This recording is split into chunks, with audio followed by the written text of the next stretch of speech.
In today's video, we are exploring some insights from Arthur Hayes and two options regarding what's going on with the global financial economic markets and tariffs, and how Bitcoin is poised to respond to both of those options and what you should do in the meantime. So stay tuned. Tired of meme tokens that promise the moon but leave you holding the bag or just rug? It's time to flip the narrative. Flapjacks launched transparently with locked liquidity, token burns, and real-world utility like exclusive fitness perks. This stack is built to last. Forks divide, syrup binds. Join the stack at flapjacks.xyz. Hey guys, welcome back. Drip Coach here with Drip and Farm for Poverty, where we don't trust, we verify, and operate with integrity and transparency. Today, again, we're diving into a recent interview with or podcast with Arthur Hayes. You guys have seen me bring him on before, and the TLDR is that now more important than ever, you should be looking at Bitcoin. So if you missed the boat in the last couple cycles and you're sitting here now on the sidelines, you're like, I'm waiting for a better entry price due to the economic uncertainty, this could be right now shaping up to be the biggest opportunity of wealth transfer in modern history. So if you're waiting, not to financial advice, but I don't know how much longer you want to wait, because even with these big shifts coming along and the uncertainty happening right now in the global market, especially with tariffs, Bitcoin is poised to capitalize on both sides of the spectrum. So let's start this off with a analysis or why Bitcoin responds to the markets so quickly, coming from Arthur Hayes. We know Bitcoin responds pretty much immediately to a change in central banking policy, which I believe that we're on the cusp of. So I'm extremely bullish. Again, I use no leverage. We've been, buying dips. We think Bitcoin dominance is going to continue, which means that ETH and all the other shit coins are going to struggle for a while. But I think we could get back to 70%-ish level on Bitcoin dominance. And then if you get a ripping Bitcoin market, then we get sort of the explosion in alt season. And I think because ETH has been the most hated layer one, probably the most hated mega cap crypto of the last cycle, it's probably poised to perform the best in the next leg up. So I'm extremely, on a risk reward basis, bullish on ETH because everyone hates it. The crypto. So you got 2 points there come from Arthur. One is that Bitcoin responds the quickest to central bank monetary policy and just the macro markets as a whole. Like we saw already with the announcement of tariffs and uncertainty, the markets responded immediately and violently. But Bitcoin more so because, one, it has less liquidity, so therefore it's more volatile. Two, it is the only global 24/7, 365 tradable asset or commodity out there, meaning someone in the small developing countries on a cell phone, literally out on a farm, can get access to Bitcoin at 2:00 in the morning on a Sunday, and the same as the Wall Street banker in the US on a Wednesday or something like that, right? So it doesn't care who you are or where you live, as long as you have access to the internet, you can get access to Bitcoin. So because of that, it responds the absolute fastest. Now, the question is, what will the response be with how these things are shaking up with the global policies coming into effect? So let's take a listen at what Arthur Hayes says on how the markets or different countries are responding to these tariffs.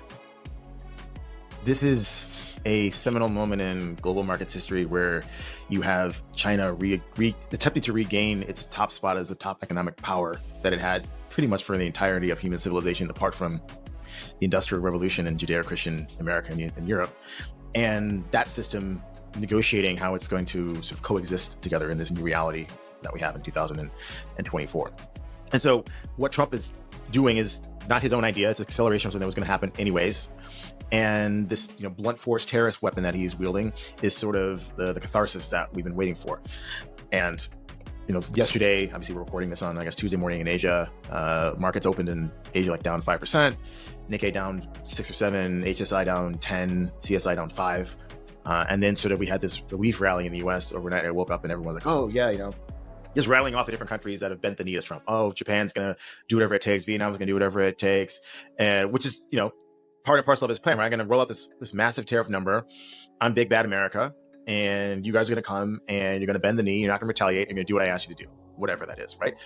But again, this isn't about Vietnam and Mexico and Canada and all these other countries. If you look at the massive dispersions between who finances the world and who builds the things, it's America and China. It's all about what is the new agreement going to be between America and China. And I don't think that Xi Jinping can bend the knee to Trump, because that would essentially mean that China is going to go back to 19th century Ming Dynasty, where they had drugs sold to them by the British. They had trade treaties enforced upon them at gunboat, and he's going to do that again. And obviously a less violent mechanism, this tariff thing, and just agree to the big bad white man who tells him he's got to change his economic policy for the 1.4 billion people that he represents. So I just don't think there's a deal that can happen. I don't think the markets recognize that yet. We're still in the denial phase. Oh, China just makes cheap shit. That's really bad. That's what, Americans and lots of people in the West think, environmental degradation, child labor, ethnic cleansing, all the same tropes that you can read in every single major Western newspaper. So that is option one, where, like Arthur said, China bends the knee. And the main question with that is, how does Bitcoin respond to that? What is the outcome that we'd be looking at if indeed the negotiations go through? And so far, as we've seen, like we can look over on the not most recent, but one of the more recent posts from Watcher Guru is supposedly that there's 130 countries now looking to negotiate. Over on Reuters, there was 50 countries as of the end of last week looking to negotiate. But the main thing, like Arthur mentioned, is that the two economic powerhouses are China and the U.S. The U.S. finances, and China is the one that creates all the goods. So I think it was Howard Lutnick that was mentioning that the goal of this, to balance this equation or scale, is that China consumes more, produces less. The U.S. produces more, consumes less, right? So that both countries take a hit. And all that would mean for Bitcoin is that it would just be a more volatile rise to the top. So what Arthur was kind of mentioning, and I echo as well, is that I don't believe that China can actually do that. Like, maybe over a long enough time horizon, sure, but as he mentioned, they have been this kind of powerhouse for thousands of years. And this is a system that they have built where you can't just unwind it. Like, it's a huge ship moving in one direction at breakneck speeds, and you can't just flip it on a dime. There's this video that I was watching here from China Observer, where they were showing the impact on their markets, their factories more specifically, of how this has literally shut things down, and similarly how it shut things down during COVID. And that's because they have such a huge workforce and a huge amount of economic power built into this engine that produces goods.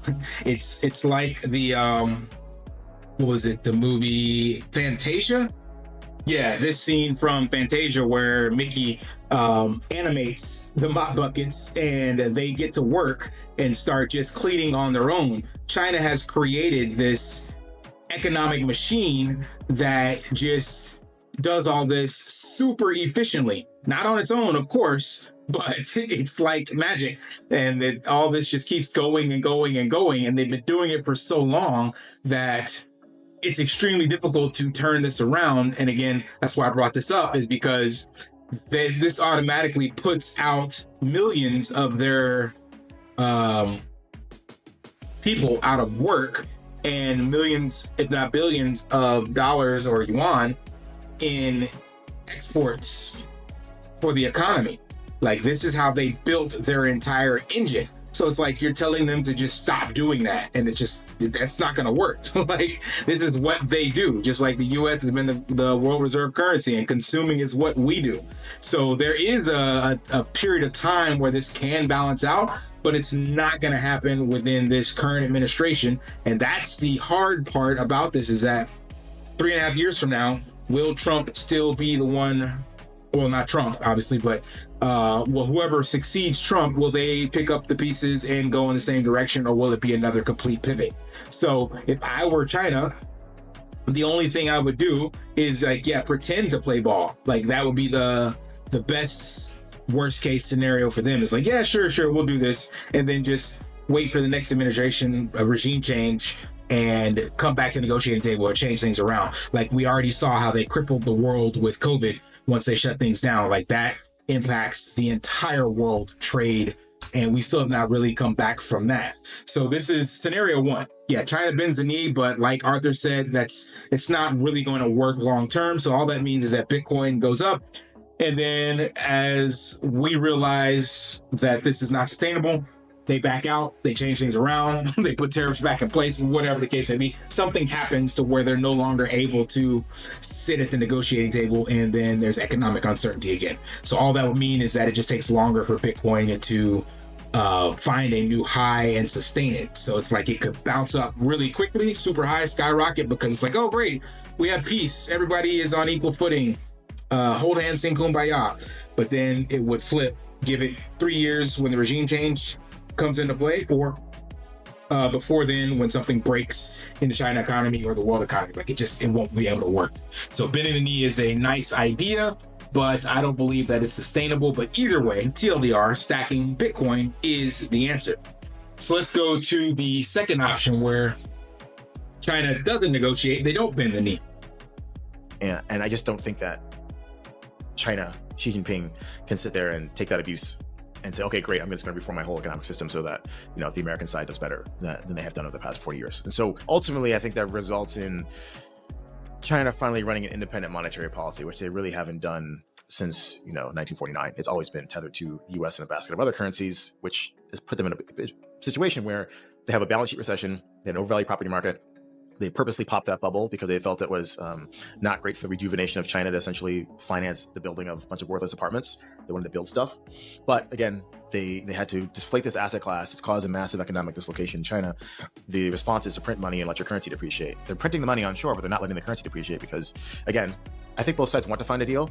I honestly think that neither side will be able to find the deal that works for their domestic populations. And the result will be CNY, the Chinese yuan, at 8, 9, 10, 11, some level like that, so that it allows China to do what it needs to do, which is print money, fiscal spending, monetary easing, quantitative easing, and let the currency depreciate massively, which is obviously very good for crypto. But that's sort of the framework that I'm operating under. We're not there yet.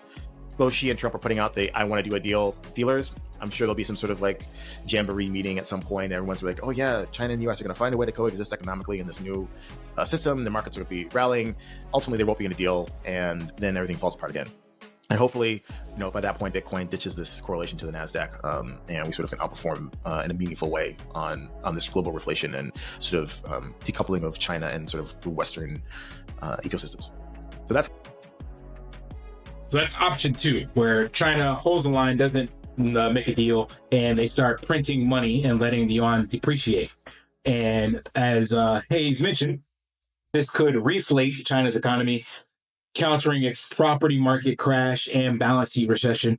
Exports will become cheaper, boosting competitiveness, but inflation and capital flight risk would grow domestically, and stability could be tested if devaluation erodes purchasing power. So TLDR in that idea, or in that scenario, is that China would basically create its own independent policy.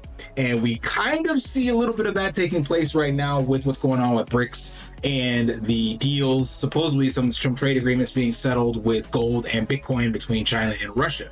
So that scenario is actually extremely bullish for Bitcoin, because if, let's just say it's BRICS, decides that they want to just negotiate on their own or come off of the U.S. global reserve currency, and China's like, we're not playing ball, we're going to keep exporting goods, and we're just going to devalue our own currency, but at the same time, we're going to look at doing trade and things of that nature in Bitcoin and in gold. Well, that just means that we see Bitcoin skyrocket much faster, and it will hold that line much easier, because you'll have other nations utilizing those two as stores of value and for trade. to prop up their economies. So that will be really hard for other countries to see how their currencies respond to that. Definitely would impact the US more so as well. So if you're still operating in this dream world of fiat currency and you haven't made the leap to Bitcoin, well, that is going to be the kick in the pants that you might need, because you could see other countries as well start to hyperinflate with a scenario like that. So I don't think the US would hyperinflate, but you definitely see probably higher inflation rates, and it would be extremely challenging for the US economy and average consumer. But again, as a Bitcoiner, you should know that this is bullish and eventually leads to this Bitcoinization singularity that Samson Mao talks about, that I'll have on a video later this week, but where people are just like, well, screw that, I don't want this piece of paper, I'm just going to collect more and more Bitcoin. And then banks or businesses are like, well, I don't want that paper either, pay me in Bitcoin. And as people start adopting that amongst themselves, then it's just a wrap at that stage. So there's two options how this could play out. Both of them lead to Bitcoin higher. That's really all you need to worry about. I don't know how soon that takes place, and it could be very volatile leading there, but Arthur's prediction is that 250 by the end of the year in scenario 1, and 250 even sooner by scenario 2. So either way, he still sees a 250K Bitcoin by the end of the year. And it all just depends on how fast we get there and how long we will be able to hold that range. But as I mentioned before, the question you should really be asking yourself, the thesis is, do you believe that technology only goes forward, that humans only create and adopt and migrate towards a more technologically based society, meaning we're never going back to the horse and buggy days, or removing the internet or anything like that? Like, if those things were to come and play, Bitcoin is the last thing you need to worry about, because we have hit a tipping point of the shit hitting the fan at that stage. So if that is true, that we're only going forward, then Bitcoin is the next logical step. There is no other option. There is no other way forward. So that means that at some stage, everyone will bend the knee to Bitcoin, just sooner, in some cases sooner rather than later. So if you're watching this and you're still looking at the opportunities, they are right there in front of you.